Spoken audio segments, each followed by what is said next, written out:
ഈ കഴിഞ്ഞ parliament close ചെയ്യുന്നതിന്റെ തലേന്നോ അന്നോ അമിത്ഷാജിയുടെ ഓപ്പറേഷൻ സിന്ദൂറിനുള്ള ചർച്ചയിലെ മറുപടി പ്രസംഗം രാജ്യസഭയിൽ നടത്തിയത് ബഹുമാന്യനായ പ്രധാനമന്ത്രിയല്ല, ഹോം മിനിസ്റ്ററാണ് അമിത്ഷാജിയാണ്. അദ്ദേഹത്തിന്റെ ക്ലോസിംഗ് ലൈൻസ് ഒരു ക്ലസ്റ്ററാണ്.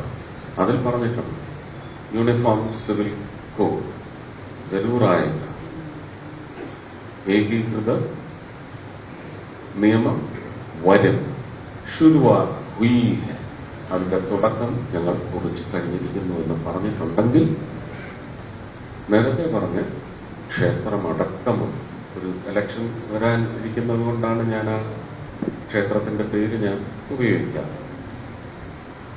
അപ്പോ അങ്ങനെയുള്ള ഒരു വൈകാരികതയ്ക്ക് വലിയ മര്യാദ നൽകുന്ന ഒരു ഉത്തരം നൽകാൻ എനിക്ക് എൻ്റെ ഒരു കോൺഫിഡൻസ് എന്ന് അനുവദിക്കുന്നുണ്ട്. അത് പാർലമെന്റിൽ വരാൻ പോകുന്ന നിയമങ്ങളെ സംബന്ധിച്ചുള്ള നല്ല ശുദ്ധമായ അറിവ് കിട്ടിയത് കൊണ്ടും ഒരുപക്ഷെ എൻ്റെ ഉത്തരത്തിനേക്കാൾ വലിയ യോഗ്യമായ ഒരു ചോദ്യം ഇവിടെ ഉന്നയിച്ചതിന്റെ പശ്ചാത്തലത്തിലാണ് എനിക്കിങ്ങനെ ഒരു വാഗ്ദാനമല്ല, നിങ്ങൾക്കൊരു ഉറപ്പ് തരാൻ സാധിക്കും. ഒരിക്കലും തൃശ്ശൂരിൽ നിന്ന് കേന്ദ്ര ഗവൺമെന്റോ ഞാനോ വാക്ക് പറഞ്ഞിട്ടേയില്ല. ഒരിക്കലും അങ്ങനെ ചോദിക്കരുത്. തൃശ്ശൂരിന് കിട്ടാൻ സാധ്യതയുണ്ടോ എന്ന് ചോദിച്ചാൽ MP എന്ന നിലയ്ക്ക് എന്റെ അവകാശമാണത്, ഞാനത് ആവശ്യപ്പെടുകയും ചെയ്യും. പക്ഷേ കേരളത്തിന് ഒരു എയിംസേ ഉള്ളൂ എന്ന് നിശ്ചയിച്ചാൽ ഞാൻ യോഗ്യമായിട്ട് മലയാളിയായി പ്രവർത്തിക്കണം, കേരളീയനായി പ്രവർത്തിക്കണം. ആരാണ് അടിതെറ്റിക്കിടക്കുന്നത്? എന്റെ നോട്ടത്തിൽ വയനാട് പോലുമല്ല, ഇടുക്കിയും ആലപ്പുഴയുമാണ്. പക്ഷെ ജിയോഗ്രാഫിക്കൽ ഫീച്ചേഴ്സ് വെച്ച് ഫങ്ഷനാലിറ്റി നോക്കുമ്പോൾ, പ്രവർത്തനത്തിന്റെ സാധ്യതകൾ അളക്കുമ്പോൾ, ഭൂമിശാസ്ത്രപരമായ പൊസിഷനിങ് നോക്കുമ്പോൾ ആലപ്പുഴ എന്ന് പറയുന്ന കീഴ്പ്പെട്ടു പോയ കമ്മ്യൂണിസം കൊണ്ട് തൊലഞ്ഞു പോയ ഒരു ജില്ലയുടെ ഉദ്ധാരണമാണ്, പുനരുദ്ധാരണമല്ല.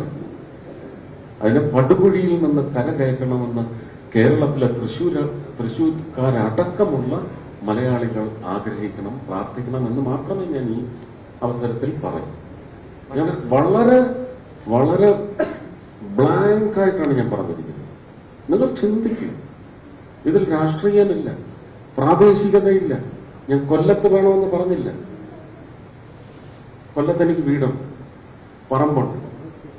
തിരുവനന്തപുരത്ത് വേണമെന്ന് ഞാൻ പറയുന്നില്ല. ഇനി ഇവിടെയെല്ലാമുള്ള മെഡിക്കൽ ഇൻഫ്രാസ്ട്രക്ചർ നിങ്ങൾ നോക്കൂ. കോഴിക്കോടായാലും കണ്ണൂരായാലും കോട്ടയം ആയാൽ പോലും, കോട്ടയത്തെ മെഡിക്കൽ കോളേജ് എന്ന് പറയുന്നത് നല്ല റേറ്റിംഗ് ഉള്ളതാണ്, ഉന്നതമല്ല എങ്കിലും റേറ്റിംഗ് ഉള്ളതാണ്. ആലപ്പുഴയുടെ അവസ്ഥ എന്താണ്? ആലപ്പുഴയിൽ മറ്റേത് ആശുപത്രിയാണ് ജനങ്ങൾക്ക് ഒരു സൗകര്യം ഉണ്ടാക്കി കൊടുക്കുന്നത്? ചങ്ങനാശ്ശേരി, തിരുവല്ല പ്രദേശത്തുള്ളവർക്ക് പോലും അതിനേക്കാൾ മെച്ചപ്പെട്ട സൗകര്യങ്ങളുണ്ട്, ഇല്ല? അപ്പോ നമ്മൾ ഇല്ലായ്മയിൽ കിടക്കുന്നവരെ ഉയർത്തിക്കൊണ്ടുവരിക, എങ്കിലേ എന്റെ പ്രധാനമന്ത്രിയുടെ ആപ്തവാക്യമെന്ന് പറയുന്ന 4 വരികൾ പൂർണ്ണതയിലെത്തി. സബ്കാ സാത്ത്, സബ്കാ പ്രയാസ്, സബ്കാ വിശ്വാസ്, സബ്കാ വികാസ്. ആ സബ്കയിൽ ആലപ്പുഴ വേണമെന്ന് തൃശ്ശൂർക്കാർ ഇന്ന് മുതൽ വടക്കുന്നാഥന്റെ അടുത്ത് പ്രാർത്ഥിച്ചിട്ടുണ്ട്. എന്ന് പറഞ്ഞ ആലപ്പുഴയ്ക്ക് കിട്ടിയെന്നല്ല ഞാൻ പറഞ്ഞു, വേറെ ആർക്കെങ്കിലും നിഷേധിച്ചു എന്നല്ല ഞാൻ പറയുന്നു. എന്താ എന്റെ മന്ത്രി പറഞ്ഞത്? പിന്നെ ഇത് ഞാൻ നിങ്ങളുടെ വോട്ട് ചോദിക്കുന്നതിന് മുമ്പ് ആവശ്യപ്പെട്ട് തുടങ്ങിയ കാര്യമാണ്. 2016 മൺസൂൺ സെഷനാണ്. ഞാൻ നഡ്ഡാജി ആരോഗ്യമന്ത്രിയായിരിക്കുമ്പോൾ രാജ്യസഭയുടെ വെല്ലിലാവിൽ ഒരു ബഹളം ഉണ്ടാക്കി പിരിഞ്ഞ സമയത്ത് ആ അഡ്ജേൺ സമയത്ത് 6 മണിക്കൂറുകളിലാണ് ഞാൻ ആദ്യമായിട്ട് കേരളത്തിനൊരു എയിംസ് ഉണ്ടെങ്കിൽ അത് ആലപ്പുഴയ്ക്ക് തരണമെന്ന് അന്ന് പറഞ്ഞിട്ടുണ്ട്. ഞാൻ ഒറ്റ തന്തയ്ക്കുണ്ടായതാണ് ഇപ്പോഴും ഞാൻ പറയുന്നത്. എനിക്കവിടെ ഞാൻ ഈ SG കോഫി ടൈംസ് എന്ന് പറയുന്നതിൽ പണ്ട് ഞാനതിന്റെ ഒരു 56 എഡിഷൻ നടത്തിയതാണ്. 2022-23 കാലഘട്ടത്തിൽ 56 എഡിഷനാണ് SG കോഫി ടൈംസ് നടത്തിയത്. അപ്പോ അത് ഒരു ഇടത്തട്ട് മേലേത്തട്ട് വിഭാഗങ്ങളുമായിട്ടുള്ള മെയിനായിട്ട് ഇൻഫ്രാസ്ട്രക്ചറിലാണ് അത് നമ്മൾ ഫോക്കസ് ചെയ്യുന്നത്.